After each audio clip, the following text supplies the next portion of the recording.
So next up, ladies and gentlemen, we have a celebrated artist and craftivist, remember that word, who uses mural, mosaic, and screen printing to create highly politicized works of art. Her large-scale mosaic murals can be seen in communities across England as far afield as Mexico City. Please give it up for Carrie Reichardt.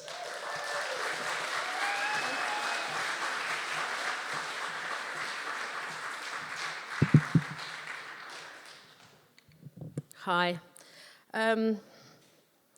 First of all, I'd like to thank SHP and Mark for inviting me here to give this talk. I'm hoping this is right. Okay. So this is a photo of me when I was little. This is obviously me at the front. I've heard a lot of people talk when they're artists and they say, oh, I always knew I was an artist, or they always had that idea. But I have to say that when I was young, I would never have had the confidence to say that I was an artist. In fact, I always felt like I wasn't that good. I couldn't really draw, I couldn't really paint. And to be honest, I always felt like the outsider, as was said before, the black sheep. But I managed to go to art school, and I did a degree. I did a degree in sculpture. I went to Leeds Polytechnic. I graduated in 91, and I decided that I would never have anything to do with art again. I was so put off by the whole experience of art college that I hated it. So I went and got a job, saved up some money. I traveled around Central America. This is actually me in an orphanage in Guatemala where we painted the alphabet. And as you can see, I really am not a very good painter. But this was the first time where I'd really done some community art, and I could see how art could actually be not just used to sell in a gallery, but could be used to do some good and to help people. But the other thing I discovered in Costa Rica and in Central America is that I liked cocaine.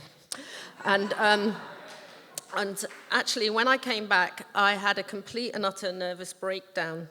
And I didn't really do any art for many years until I made this work.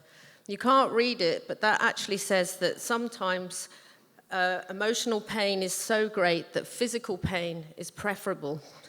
And so during this kind of year that I had this absolute, complete breakdown, I produced this kind of series of work.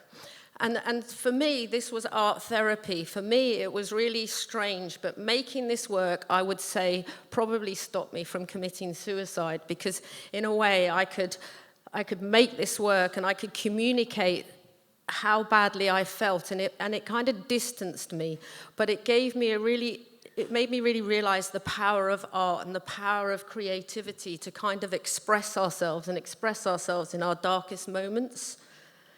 I recovered from that breakdown. I actually married someone, a complete stranger, but that is a different talk. I had a child, and that helped me, and I discovered mosaics. My husband at the time made this patio and said, why don't you put a mosaic there? So I did. This is actually the alchemical symbol for unity. And so the three snakes were supposed to represent me, my partner, and my child. The irony being that this mosaic lasted way longer than that relationship. But what I did discover in mosaics is I discovered the kind of meditative, calming process of craft. I discovered that I could lose myself in making something and that it would be really therapeutic for me. But on learning that, I realized quickly how much we could apply mosaicing, what a great medium it was to work with other people. And there is nothing better than taking broken pieces and putting them back together to make a whole. You know, as a metaphor, when you're working with communities, it's an amazing art form. And I was fortunate enough in 2000 to go and get invited to go work in Romania. This was at an orphanage, the ones that you would have known about in 2000, that you heard about, concentration camp type situations. So me and a few friends went to Romania to do some art projects there. And when we got there, they said, well, you can work with our good kids. You know, we've got a few good kids you can work with. And we said, no, you bring us every child and we work with every child, or we don't work with any. So I went there 3 times to work. And when you talk about being an outsider, these children weren't even outsiders. They were considered less than human. They were treated worse than animals would be. They were routinely all injected every night with the same needle to sedate them. They crawled from, terrible buildings on the floor through human and animal excrement. I mean, it was horrendous. But we went there, and we went there with art. And this is a girl called Serena, and she was exceptional, that when she walked in, she had a hunchback. She didn't look anyone in the eye. She was the runt of the pack. She was picked on by everybody. But as soon as she came into that space and she picked up a paintbrush, you could see her whole world light up. And this was the first picture that she ever painted. And I want you to see like the 6 on their uniform. This is what they had to wear, numbered clothing. But it was amazing. If you can imagine going into a room where these kids up until that point had to be made to make dots in an exercise book all day, every day. That was the only thing they did. Suddenly, to go in a room and to show a group of young people traumatized, brutalized, that when you take red and you add it to yellow, you get orange. I mean, it was like seeing all of these lights go on. It was amazing. And the second time I went back, I actually this is my daughter, Poppy. I took her over there. So it's awful, but you know those mothers that always say to you at Christmas, oh, there's children in the world who have nothing. Well, I wanted my daughter to see it firsthand, so I took her with me and we went there. And over a couple of years, we went there a few times. And we were fortunate enough to be able to take mosaics and to make work. And what we discovered is it wasn't just so important for the children themselves, but it was more about how giving them the opportunity to show the potential that they had enabled those around them to perceive them differently.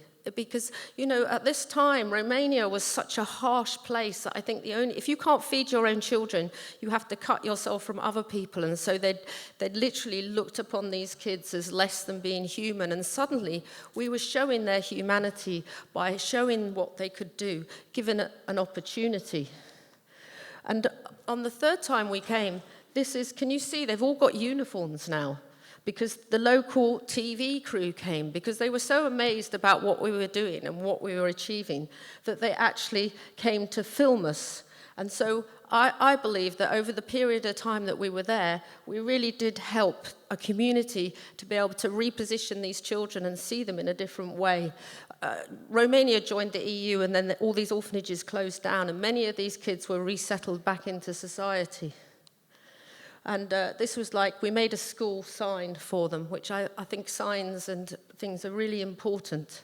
But during this same period of time, I picked up a big issue, and I read about, I saw an advert for Human Rights, which is an organization that puts you in touch with people on death row, so you could befriend someone on death row. And I thought, well, I could do that. I'm going to befriend someone on death row. So this is Luis Ramos, my first ever pen pal. And I'm guessing that's what you think of when I say death row inmate. We all have these very preconceived ideas of what someone on death row is, or, what they're like. But this is the Luis Ramos that I wrote to, a war hero. One interesting fact is that in Texas, after Bush came into power, was that it was said that 3 out of every 4 people on death row were ex-military. And that would bear true, because I wrote to 4 people in Texas on death row, and 3 of them had served in the armed forces. Lewis also taught me that capital punishment means those with no capital get punished. And there's not time for me to go into how much the death penalty is awful. But I started writing to him. I wrote to him for 5 years. He became my friend, my confidant. He was a very gifted writer himself. And over that period of time, my daughter got older. I had 2 more children. This is Rudy. And this is Roxy, and we became friends. And while I was writing to him, the outsider in me decided that, I was sick of art steering committees telling me what I could and couldn't do when I was doing public work that I decided to mosaic my own house. So I started a 15-year project to just mosaic the outside of my house. And I know that that was partly inspired by writing to Lewis and seeing the terrible conditions he was in. I just thought, you know what, I'm going to do what I want. I'm going to live my life. So I started to mosaic my house. I gave myself a blue plaque because I thought I deserved it. As you can see, it's been awarded from the English Hedonists. 2002, lots of people lived here and partied hard. Of course, there's always some kind of irony in my work, because this is the plaque I'm putting up now. For those that don't know, NA is Narcotics Anonymous. So that's the one I'm working on at the moment.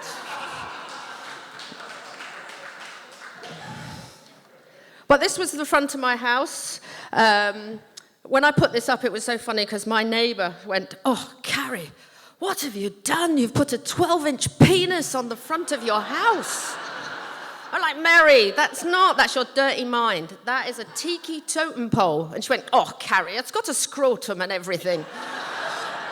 And actually, if you can't see it on this photo, but it does actually say, "Oh, come all ye faithful." So she was onto something there. But so I started to mosaic my house. And I got that letter that you never want to get. You get that letter that says your friend's going to be executed. They've got their date. And I'm absolutely 100% know that Lewis was innocent of the crime. But I got the letter, and I decided that I would go over and visit him. So this is me and Lewis. This is me visiting him the day before he was executed. And I spent the last 2 days of his life with him. And I promised to him that when I got back, I would make a mosaic. I would make a memorial. I would make sure that he was remembered beyond being some guy on death row. And so after his death, I went home, and this is the back of my house. And funnily, again, the council were always writing to me saying that they were offering to remove my graffiti, not knowing that I was the one doing it. But I said to them, "Don't worry, I'm going to cover it up." So 8 months later, I've been spent about 12 hours a day, compulsively, obsessively mosaicing. We unveiled the Louis Ramez wall. And this is what it looks like now. And I asked him, "Could you send me something? If you can send me something, metal or plastic, I can install it in the work." And after his death, I received in the post this card. He shouldn't have actually been executed without it, and now they don't give those cards anymore in Texas, but I embedded it into the wall. And this is his mother, who flew in from Texas to unveil this wall in memory of her son. And I think at that time, I really realized the power of art to convey messages, and realized how I could use my creativity and my talent to go and do work that would try to raise consciousness about things that I cared passionately about. So this was back in 2005, which is exactly what I've done. But from all of my experience, the one thing that I have truly learnt is that it is through creativity that we keep our sanity. It is through creativity that we have our humanity. And I would say in these dark days of austerity, when we are going to have to come together to fight for our rights, for housing, for NHS, for food, to stop fracking, when we come together and we have to fight the powers that be, we ought to have high up on that agenda the fact that we also fight for our right to be creative. We fight for the right to have creative control over our environments. We insist that art and culture is not just something on the sidelines, but that it is embedded into our education programs. It's why that's the finish of my house. But I would like to say that we have to always fight for our right to be arty. Thank you.